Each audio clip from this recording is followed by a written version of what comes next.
नमस्कार, आप देख रहे हैं वी न्यूज़ 24 और मैं हूं कैमरामैन हरवंश कुमार के साथ दीपक कुमार। मैं आज लोधी एस्टेट 1 में हूं, श्रीपद नाइक जी के आवास स्थान पे, और यहाँ पे उनके जो समाज के जो लोग हैं यहाँ उन्हें बधाइयाँ देने के लिए आए हैं। मैं आपको बता दूं, जो श्रीपद नाइक जी है ये बीजेपी के एक आम कार्यकर्ता हुआ करते थे, जो जमीनी स्तर से जुड़े थे। पंचायत स्तर के चुनाव से लेकर के कई दफ़ा हमारे जो केंद्र सरकार में मंत्री रह चुके हैं। और मैं आपको बताते चलूँ कि शायद वो साउथ गोवा नॉर्थ गोवा इनका जो क्षेत्र है, नॉर्थ गोवा से ये लगातार 6ठी बार ये सांसद बने हैं और 3 बार ये मंत्री रह चुके हैं। सबसे पहले मैं मंत्री जी का मैं स्वागत करता हूँ। धन्यवाद। हम भारतीय जनता पार्टी हर रोज कहती है कि राजनीति एक समाज का काम करने का एक साधन है, और इसी लक्ष्य को प्राप्त करने के लिए हम काम करते हैं। गोवा का जनता का मैं आभारी हूँ। मैं शुरू से भारतीय जनता पार्टी का कार्यकर्ता रहा, उसके बाद 2 टर्म सरपंच रहा, 1 बार विधायक रहा, और अभी 6ठी बार सांसद करके फिर 1 बार दिल्ली में आया हुआ हूँ।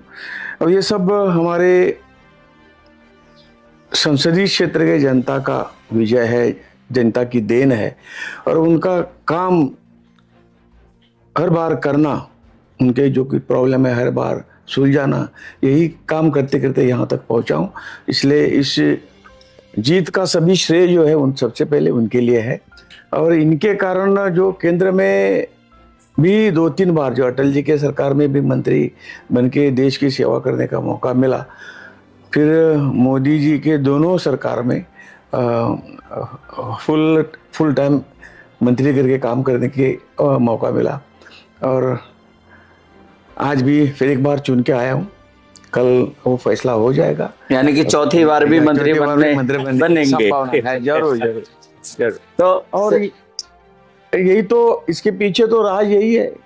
राजनीति यानी एक कई पार्टियों ने धंधा बनाया था, लेकिन मोदी जी के नेतृत्व में जो भारतीय जनता पार्टी का काम चल रहा है और देश का किस तरह से विकास हो रहा है वो आप लोग जानते हैं।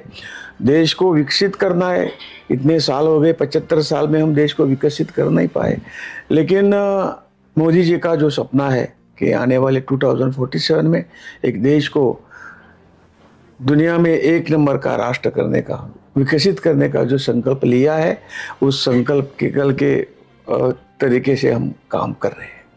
सर, ये मैं जहाँ तक मुझे जानकारी है कि आप जो है कलचुरी समाज से भी आते हैं, कलचुरी समाज से आते हैं, और ये मैं जानना चाहूँगा कि सबसे पहला आपका जो पहला जो चुनाव कौन से साल में आप जीते थे?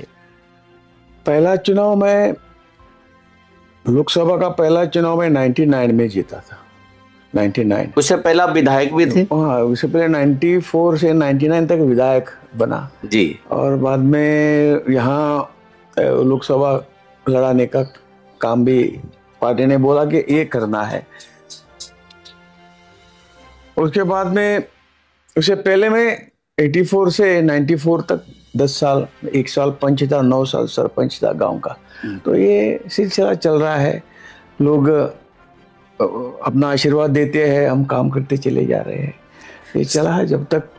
सर, ये आखिरी एक सवाल है, क्योंकि इस बार भी बीजेपी को कहे तो प्रचंडी बहुमत मिला, लेकिन कहते झूठ की जो बाजार है, एक मार्केट में एक गलत एक डिस्प्ले एक दिखाया जा रहा है और बताया भी जा रहा है कि जो कई तकरीबन 25 पार्टियां मिल करके भी अकेले बीजेपी के जितना नहीं सीट ला पाई, लेकिन वो अपने आप को कहते कि मेरे पास जीत का सेहरा, और जो जीता वो उनको वो हार की तरफ दिखा रहे। कहीं ना कहीं लग रहा है कि जो झूठ का एक पुलिंदा है जो पब्लिक के सामने में परोसा गया, लेकिन पब्लिक भी नकार गए। हर तरह के लोग होते हैं, इसके बारे में क्या कहना सर? यही तो, कई सालों से सत्ता से वंचित लोग ये भूखे हैं, सत्ता के लिए भूखे हैं और चाहते हैं जल्दी सत्ता प्राप्त करे, लेकिन देश की जनता जानती है कौन सही है कौन गलत है, और इसलिए फिर 1 बार, तीसरी बार मोदी जी को उन्होंने ये सब झूठ मूठ करके, जो कुछ सीटों में थोड़ी कमी आई वो तो आप जानते हैं कि संविधान बदलेंगे,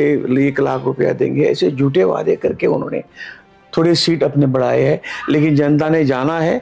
और जो हमारे सहयोगी पार्टी है, उन्होंने पूरा सपोर्ट देके फिर कल मोदी जी की तीसरी सरकार बन रही है और निश्चित तौर से देश का विकास आगे लाने में हम कामयाब होंगे।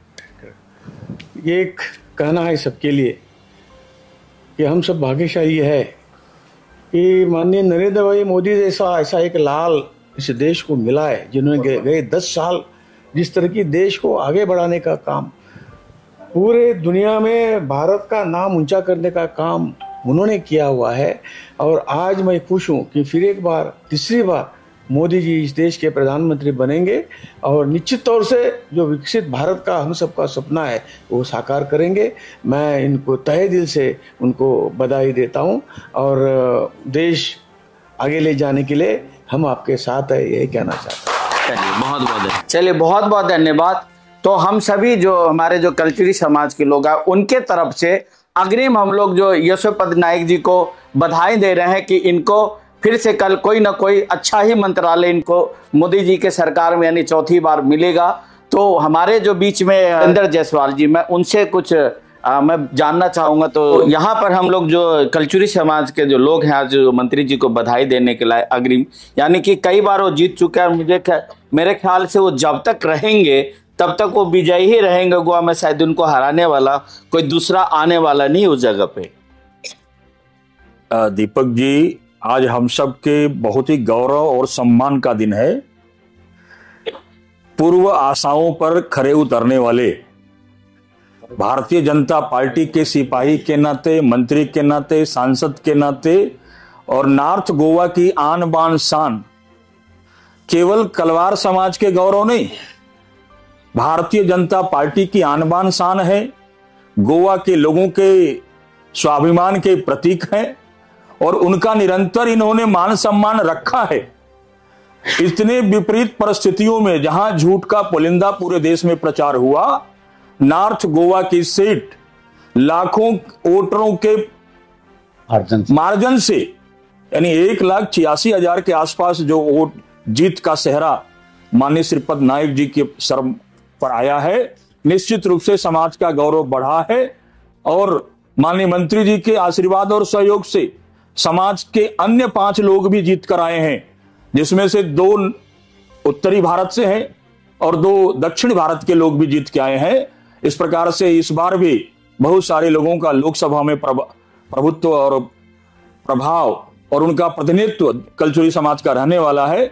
और माननीय मंत्री जी निश्चित रूप से पुनः मंत्री बनेंगे। ये सब पूरे देश के मां कामाख्या से लेकर के और मां कालिका जी के आशीर्वाद से उनको ये सेहरा मिले, यही हम सबका शुभकामना है। जय भारत, जय हिंद। बहुत बहुत धन्यवाद। अगर आप ये वीडियो YouTube पर देख रहे हैं तो हमारे चैनल को सब्सक्राइब करें और बेल आइकन को दबाना ना भूलें। अगर आप Facebook पर ये वीडियो देख रहे हैं तो हमारे पेज को लाइक करें।